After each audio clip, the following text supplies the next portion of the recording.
So apparently the iPhone 11 is still pretty popular and it was released way back in 2019. So is it a good idea to buy in 2022 with Apple continuing to come out with phones like the iPhone SE 3rd gen in 2022, which is basically an older design with updated specs? So for me, I'm wondering, is the iPhone 11 actually a better option for most people?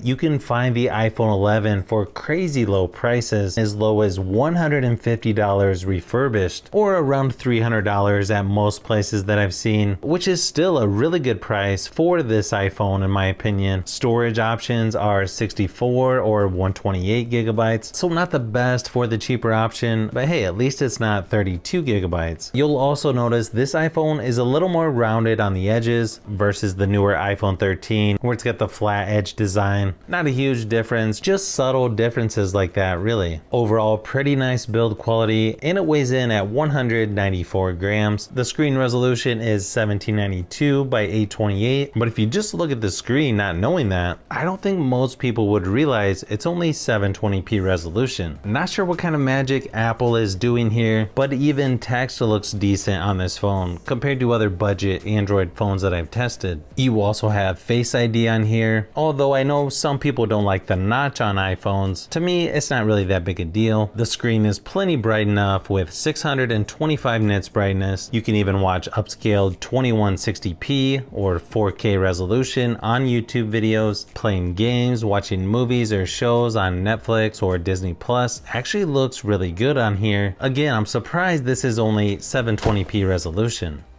As far as battery size goes, it's got a 3110 milliamp hour, so not the biggest battery out there, and the battery life's not going to be as good as the iPhone 13 or probably the 14 that's about to be released, but it's definitely better than the iPhone SE 3rd gen that was released just earlier this year. So it's going to have plenty of power to get you through the day with normal usage, even more if you turn the screen brightness down. And then performance wise, this iPhone has the A13 Bionic chip with 4 gigabytes of RAM and still has pretty good performance even in 2022, especially when compared to other budget phones in this price range. Just moving around the software feels nice and snappy. Nothing about this phone makes me think it's a 3-year-old phone. Gaming on here is also pretty good. High graphics, high frame rates on games like PUBG Mobile, Asphalt 9, even Apex Legends Mobile plays nice and smooth on here. I feel like most people are gonna enjoy playing games on this iPhone. However, one thing I did notice during gaming, the phone does tend to get pretty warm. I haven't seen any issues with it yet, but just something that I thought I would point out. I'll probably have to keep an eye on that.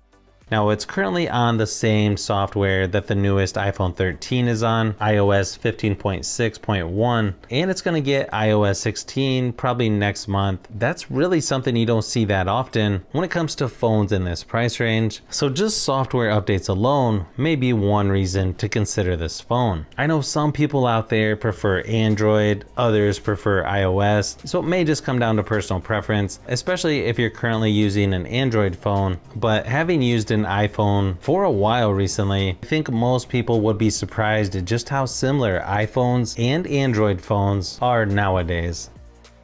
It would be nice if this still had a headphone jack, but not really a deal breaker for me. Even though it looks like there's 2 speakers on the bottom, there's actually just one next to the charging port and then one up by your earpiece. Good thing is the speakers on here are plenty loud enough. Here's a quick sample just to give you an idea of what they sound like.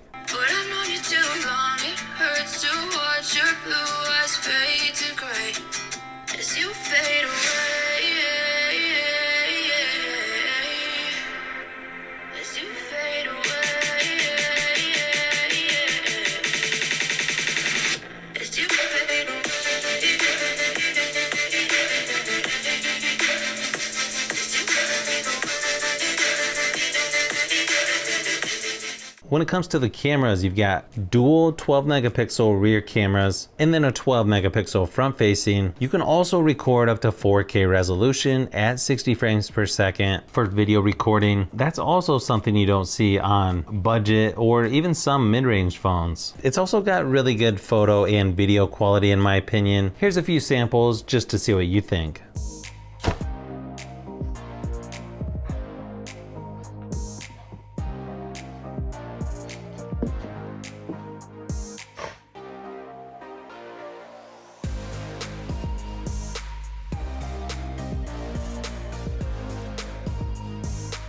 So hopefully this video gave you a little closer look at the iPhone 11 and surprisingly how it's still a good option in my opinion in 2022, especially if you're looking to save money and still have somewhat flagship like performance.